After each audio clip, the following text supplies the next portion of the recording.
like always, I want to thank you guys for coming out and covering Penn State football. We truly appreciate it. The first thing I'd like to do is to thank the fans.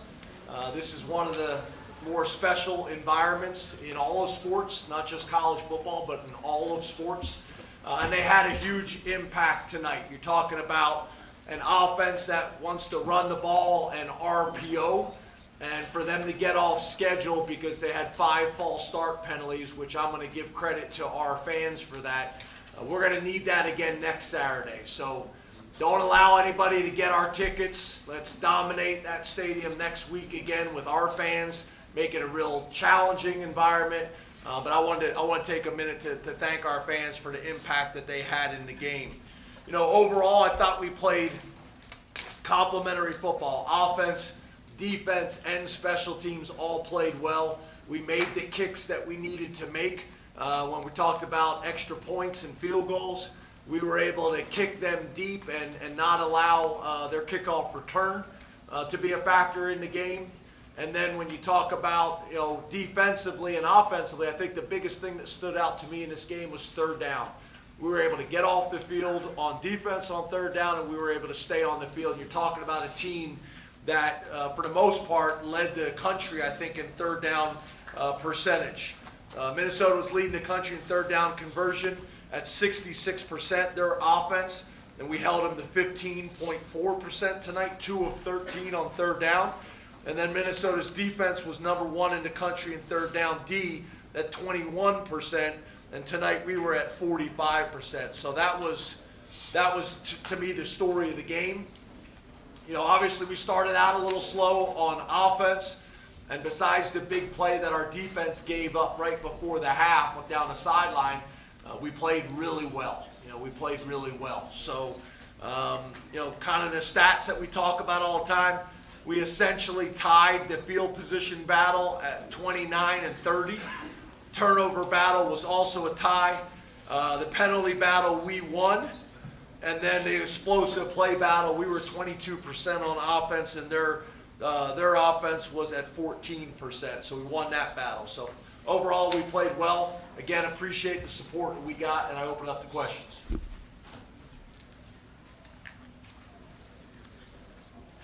Hey, James, can you address the way that Sean bounced back after struggling a little bit early? And do you have any reaction? You mean our offense struggled early? Well, he had an interception as well. And I guess what I would add to that, do you have any reaction to the fans being a little disappointed? No, I do not.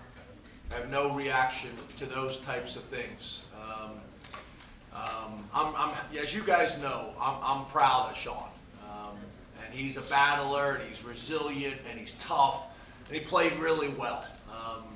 I think if you look around the country, there's a lot of programs that would be super excited and happy about Sean Clifford being the quarterback and what he was able to do tonight against one of the better defenses in the country. I'm real proud of him, but I'm not gonna talk or get into any of those other things. But I'm proud of Sean, and I love our whole quarterback room. I'm also glad that we were able to get Drew some experience as well tonight. He's played in almost every game this year. But I'm, as you guys know, I'm a supporter of Sean Clifford. James, how big was it for Nick and Katron to be able to bounce back the way they did tonight? When you say bounce back, what are you referencing? Just from last week against Michigan and being able to run the football well. Gotcha. Yeah, I've been impressed with those guys all year long. 2 true freshmen that I think are playing at a high level. You know, we were able to stick with the game plan and stick with the run. I thought we had a lot of diversity in our play calling tonight, whether it was play action pass, shots, whether it was getting the tight ends involved, getting Parker Washington involved, and then those 2 running backs. I thought the run that Katron had early on when he ran over to safety was a big-time run and got us going. And then obviously Nick was able to break one there at the end. So, you know, we just got to keep chipping away at it. We're able to run the ball a little bit more consistently. We got to continue to build on that, and we're also protecting well. I think that's a couple things. That's our O-line, and running back's doing a good job. I think Sean's getting rid of some balls. I thought the throw that Sean made with the guy coming clean down the middle, and he knew he was going to get rocked, and he threw the ball, the deep ball to Parker Washington, I think was Parker. That was one of the better throws I've seen Sean make under duress, standing in there and delivering a ball like that. So I thought that was big time. Sorry. James, you guys played run-heavy teams back-to-back weeks. What was different this week that allowed you guys to have so much more success defensively? Excuse me. You know, it's really as simple as we just consistently did our job tonight. We consistently did our job and held our gaps.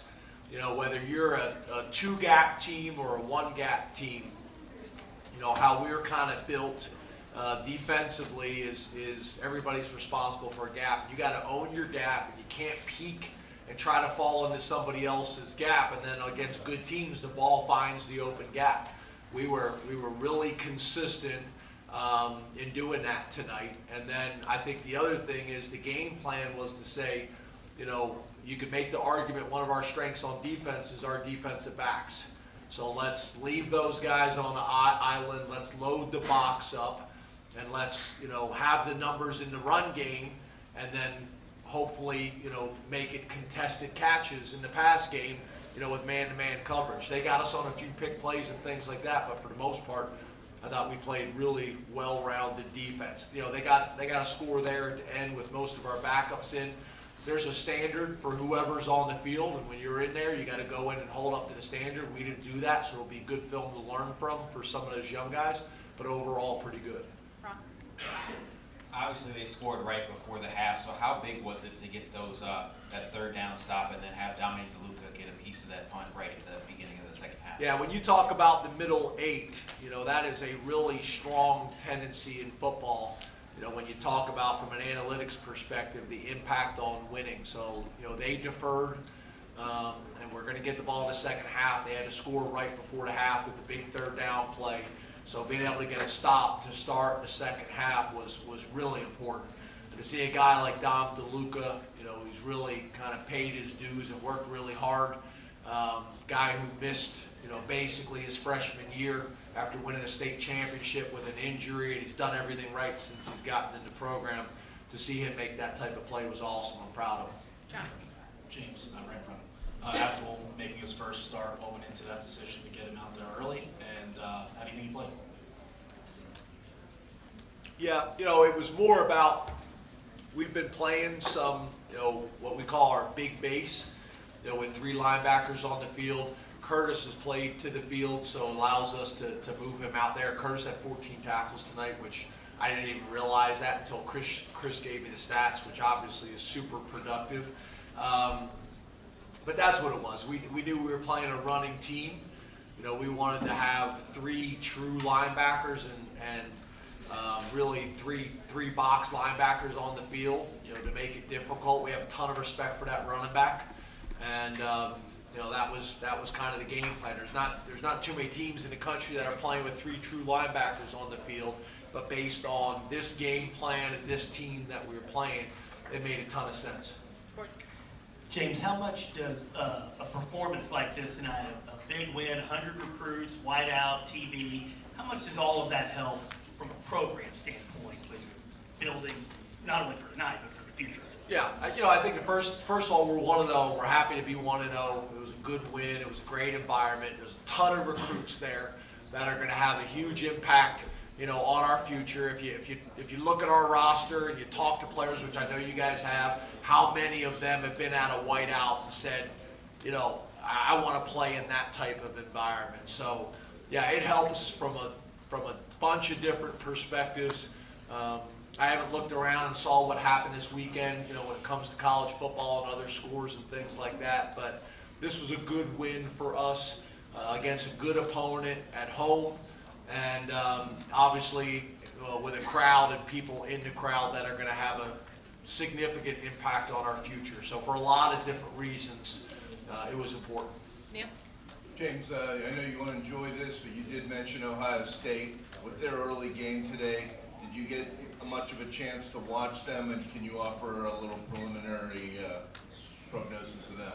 No, I mean, I haven't got on. Our analysts have gotten a head start on them, but no, I mean, literally the game ended like, what, 12 minutes ago. I haven't broken down State yet. They're obviously a really good, 31 minutes? What is it, man? I'm not sure.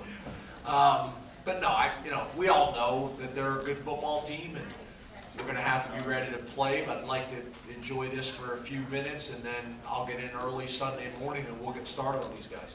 Andrew.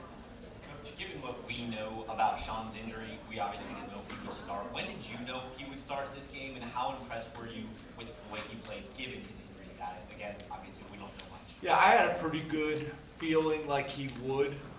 He practiced on Tuesday, did the full practice, but was pretty sore afterwards.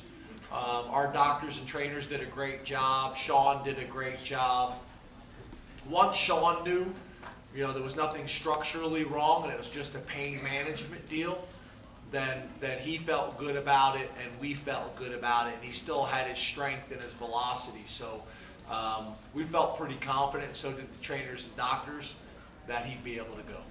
Two more. But there's also the positive in there is, we had a day where those other quarterbacks got all the reps, which there's value in that too. Two more. We'll go Daniel and then John. James, back here. Earlier this week, Theo Johnson said that he thought that he could add more value to the offense in the passing game. We saw him tonight with touchdown catch-back catches. What did you make of his performance? And for the tight end group as a whole, we really saw them involved today. What kind of emphasis was on that this week? Yeah, he played really well. We expect that from him, and I'm happy for him. And he has that type of ability, But I would say in general, there is going to be weeks, obviously, based on game planning and matchups that you may emphasize a certain position or a certain guy. But really, a lot of times, it just depends on how the defense plays out and where the ball goes. So it was a little bit of an emphasis, but it's not like we did anything different tonight. It's just how the game played out and how the defense reacted to our schemes. And Sean just went where the defense told us to go. And sometimes that's going to be the running backs, sometimes that's going to be the wideouts, and sometimes that's going to be the tight ends. But I do think when Parker Washington touches the ball a bunch, and when our tight ends touch the ball a bunch, I think we're at our best. But there's a lot of guys obviously that we want to get involved, and I think that's when we're difficult to defend. I thought we had diversity, in all the different things. Even the reverse we ran, was not an explosive play. It was a 6-yard play. But when you run those things, it gives the defense hesitation. They're not fitting the runs the same way when they're concerned about some of these different things. We moved the pocket. I thought we did a bunch of really good things, especially with the play action pass. It was a well-rounded, really well-executed game. John. James, you're on your left.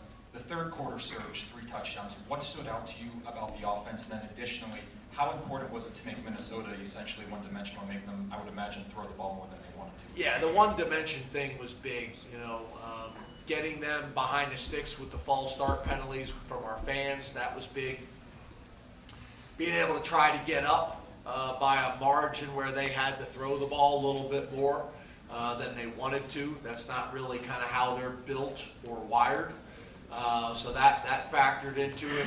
But overall, I was pleased, with how we played. I think the third quarter was probably as much about explosive plays. I don't have the numbers in front of me, but it just seemed like we had a bunch of explosive plays in the third quarter that led to the points and touchdowns. Thank you, Coach. Thanks, guys. Appreciate you.